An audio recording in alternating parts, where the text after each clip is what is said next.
would you advise parents and families to help find their child's, passion or talent? Part of it, as you wrote, is, really trying to understand who your child is.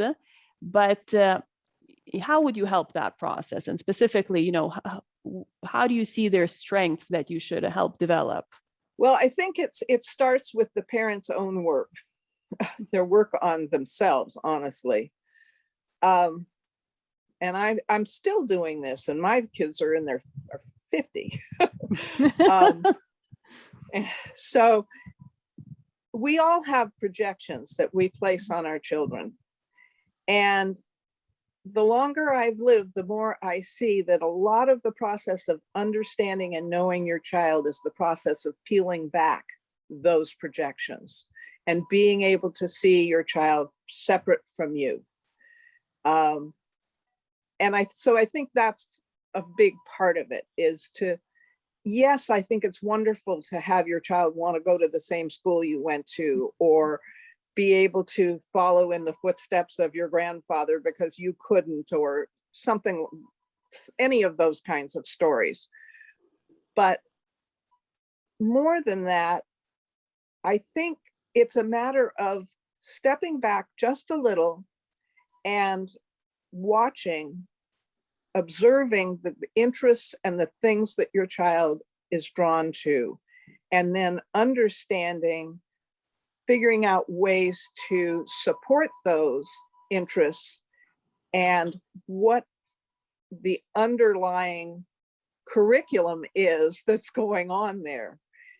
And I've been thinking again about certainly becoming a doctor or becoming a veterinarian. It's a very academic process.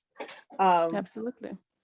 But the experience of being passionate about those things is not academic at all. And that understanding, I don't think my father ever cared whether, well, I don't know whether he cared if my brother was a doctor or not, but it wasn't something he pushed. And I didn't really particularly push it with my daughter. It was just there. And it was something that had to be respected. I think respected is really a good word, actually. The other part of it is that I do believe that parents really are responsible to offer their children opportunities to acquire the skills necessary to be able to flush out those interests and passions. And that's where the balance between the emotional and social part and the academic skill development comes in, because it's wonderful to be passionate about being a doctor, but if you don't know anything about science, it's not going to work very well, etc. So it's that knowing your child, and at the same time being clear that there are basic needs and skill development sets that need to be acquired through the kind of partnership, really, in a sense, that needs to be set up between parents and their children to say, okay, maybe I'm not crazy about math right now, but my parents think this is important and they're going to keep challenging me to have it be important, so I better get into it. That happens a lot, and I think it's an important piece. Oh, absolutely. I mean, I think you hit it, on the nail. It's really, I love how you highlight, on the one hand, it's the passion, but then it's the reality of, the skill sets that you need to help your child, pursue those passions. And That's it's the right. parent's responsibility, really, of a, committed, loving parent to help a child acquire those skills. And really, truly having that partnership. I mean, that's the ideal word, if you could have a partnership with your child, and your child can see, math again, it's too common for many people to say, oh, I don't like, many kids, I don't like math, but math is such a foundational subject for many fields. So let's say if you don't develop your skills sufficiently in math, many of the fields will be closed off to you. medicine, even, architecture, sciences, technology. So, I mean, that's a wonderful, wonderful advice. I also enjoyed last time we spoke, you talked about the confidence and competence. So if you could, touch on that again and how that really, creates potentially, a child's interest in something. Yeah. When I moved from California to Virginia, which is now 25 years ago. Oh, goodness. I know. I decided to go back in the classroom after I had been doing a lot of administrative work. And I ended up at the Hill School in Middleburg, Virginia. And the credo of Hill School is competence, confidence, and community. And I see that as the basic triad of development, because, and it's circular, well, it's triangular, because each one of them feeds the other. And if you have confidence, then the competence is the avenues are more open.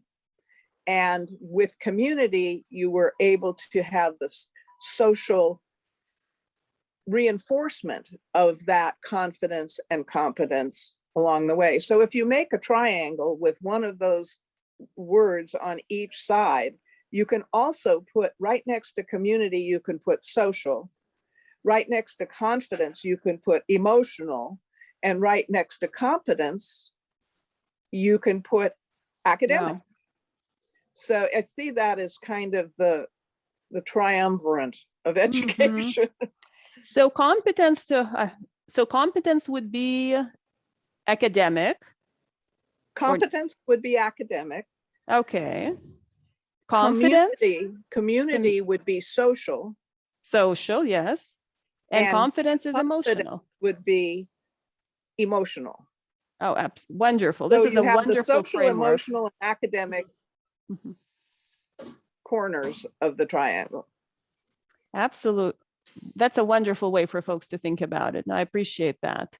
Yeah, I think that I was thinking of when I was thinking about that earlier today, I thought, that could be a nice little graphic. Yeah. I'm going to put up a nice graphic for this. This is great. So to what extent do you think, since we're talking about competence and skills, there's a big debate right now whether, there has been kind of an competence, let's say, has been underrated. If we have lowered, in fact, academic expectations from children, whether the education system has lowered academic expectations. But, at the same time within this debate, others actually believe the opposite, that in fact, children are facing too much pressure today, too much stress. What are your thoughts on it? Having, also seen, so many decades of, the different evolutions and cycles we've had in educational philosophy. Unfortunately, I think they're both true. I think that standards have been lowered to some extent, and I think stress and pressure is an issue. And I don't think they're mutually exclusive. How is that? Can you walk us through it? I think that lowered expectations are a result of the fear that probably children, but also their parents have of fear of failure. And we've become a very achievement-oriented culture. And the stress and the pressure also is a result of a fear of failure. So they both have the same root. And that is a very challenging thing to kind of take on and figure out how to get beyond. And it makes me need to sit back and say, okay, what is success? If that's what we're afraid of not having, what is it that will give us that? And how do we step back and retool what we're doing in order to have the academic expectations that we would like to see, and also we know are needed to be able to excel, and at the same time not have kids blowing out because they're so stressed. Yes. And I go back again. I mean, it gets to be a little bit like a broken record. I go back again to the issue of authenticity and balance and knowing your child and understanding that, and the triangle of competence, confidence, and community, and seeing all that more as an organic process rather than a linear one. I think we get in trouble when we start to see it as linear, and it can go in either direction. It can go with lowered expectations, and it can go with toward pressure and stress, and it can go toward both in the same person. So it's a very complex situation. So help us. So how do we think of it not as a linear, but as an organic process? You know, this the learning, the acquiring, the skill sets, the achievement. It goes back to the modeling of the environment. The headmaster at the Hill School, when I arrived there, one of the talks he gave once was, he said, you know, reading should be like chewing gum. And we went, what? Chewing gum, reading?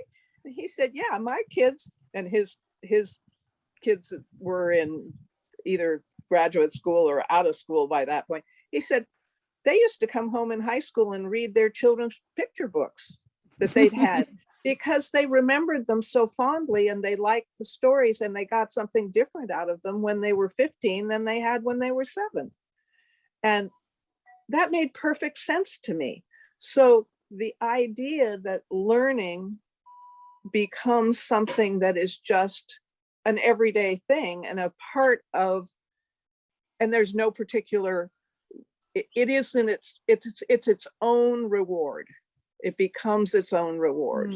And that's where we talk about creating lifelong learners and all of that thing. So it's not really a destination. Learning is not a destination. It's a process. It's part of your life. Exactly. Yeah. Thank you for watching. I hope you're enjoying this interview, and I'll be continuing this interview in the next video. So make sure to subscribe and hit the notification bell so you don't miss it.